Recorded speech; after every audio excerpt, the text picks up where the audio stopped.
삼성전자의 올해 1분기 매출이 65조 원으로 전년 동기 대비 17.48% 상승한 것으로 잠정 집계됐습니다. 같은 기간 잠정 영업이익은 9조 3천억 원으로 1년 전과 비교해 44.19% 증가했습니다. 이 같은 잠정 실적은 증권가의 예상치를 웃도는 수준입니다. 앞서 금융정보업체 FN가이드가 집계한 증권사들의 삼성전자 실적 평균 예상치는 매출 61조 539억 원, 영업이익 8조 9,058억 원이었는데 삼성전자가 오늘 실제 공시한 매출액과 영업이익이 이보다 높은 것입니다. 업계에서는 반도체 부문은 다소 저조한 실적을 보였지만 IT 모바일 부문과 소비자 가전 부문이 기대 이상으로 선전한 것으로 보고 있습니다. 특히 지난 1월에 출시한 갤럭시 S21이 출시 57일 만에 판매량 100만 대를 돌파하는 등 스마트폰 판매 호조가 어닝 서프라이즈에 기여했다는 분석인데요. 또 갤럭시 버즈 등 마진율 높은 웨어러블 제품의 매출 상승에 따라 IT 모바일 사업부가 실적을 이끌었을 것으로 보입니다.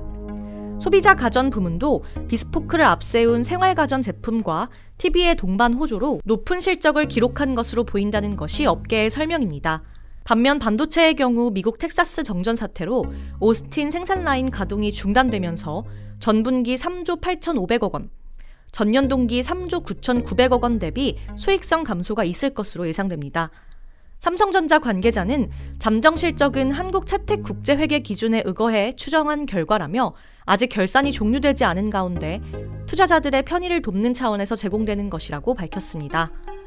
한편 삼성전자 주가는 잠정 실적이긴 하지만 깜짝 실적이 발표됐는데도 불구하고 7일 오전 전 거래일 대비 0.23% 하락한 85,800원에 거래되고 있는데요. 실적 발표일에는 기대감이 소진되어 막상 주가가 떨어지는 모습을 많이 보셨을 텐데요. 장기적인 관점으로 투자에 임하시는 것이 좋을 것 같습니다. 삼성전자의 이번 잠정 실적 결과를 보면요. 스마트폰 부문에서 상당한 매출을 올린 것으로 보입니다. LG전자가 오는 7월 31일자로 스마트폰 사업을 시작한 지 26년 만에 철수하기로 하면서 삼성전자의 스마트폰 시장 점유율은 더욱 늘어날 것이라는 전망이 나왔습니다. 작년 국내 모바일 시장에서 삼성전자의 점유율은 65%, 애플은 20%, LG전자는 13%였습니다. 이 LG전자의 점유율이 애플보다는 삼성전자 쪽으로 옮겨갈 가능성이 높다는 분석이 나왔는데요. 아무래도 LG전자 스마트폰 사용자들이 아이폰 운영체제보다는 이미 익숙한 안드로이드 운영체제를 가진 삼성전자로 쏠릴 것이라는 이유에서입니다. LG전자가 사업을 접더라도 이미 판매된 제품에 대한 품질 보증과 사후 서비스는 철저하게 한다고 약속했지만요. 앞으로 새로 스마트폰을 구입하는 소비자들은 주로 삼성전자 고객이 될 가능성이 높다는 것인데요. 그러나 애플뿐 아니라 중국의 샤오미, 화웨이 등의 스마트폰 업체들이 LG폰의 빈자리를 노리고 있는 만큼 삼성폰의 독점이 말처럼 쉬운 일은 아닌 듯 보입니다.